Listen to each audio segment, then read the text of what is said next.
Okay, this right here, it's a little bit early in the season. It's usually this area is filled with it. This is called stinging nettle, Urtica dioica.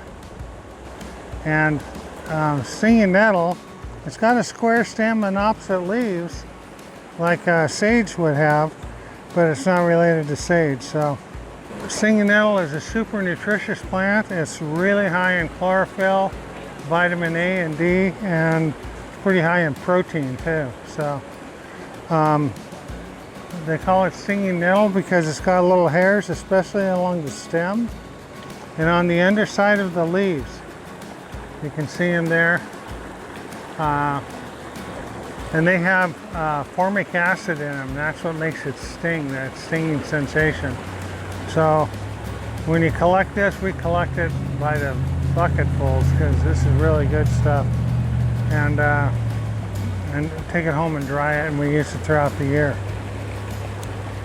This is got a couple of aphids in there.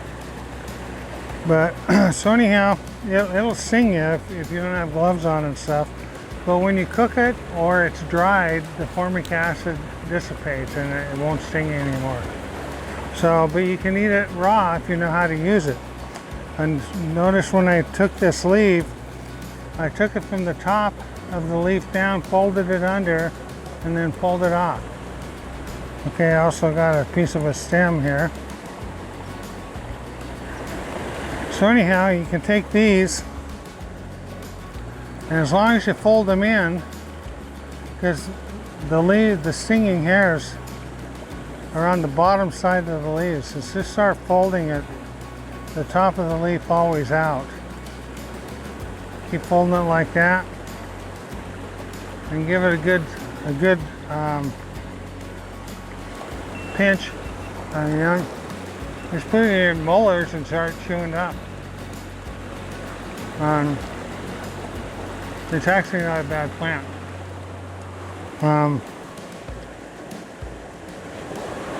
Anyone else want to try it?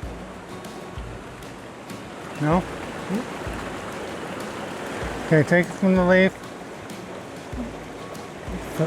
Fold it from the bottom up like this.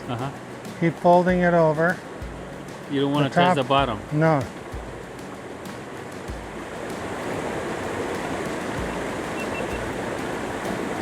Okay, you get it like that. Give it a good squeeze and then put it on your molars and just start chewing it up. What is this test? It doesn't taste great. It's kind of one of those plants that doesn't taste like much, but it's so full of vitamins and good things in it. It's very high in iron, vitamin A and D, and like I say, it's pretty good. So protein. put it in my molars and just chew it. And it won't sting you, but you can make some money. Ask people to go touch it and they'll get stung and say, well, I'll bet you $5 that I can eat this raw. And you'll make some money. Anyhow, this is last year's stem, and even last year's stem is it's probably not as strong as it was, but because it's last year's. But you get this in the fall when the plant is pretty much done, and you can break this stem up, and there'll be a lot of fibers left over.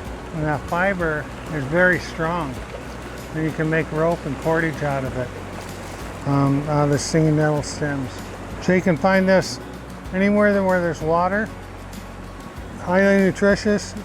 We take it home and dry it, add it into smoothies, to bread. It makes a real good tea.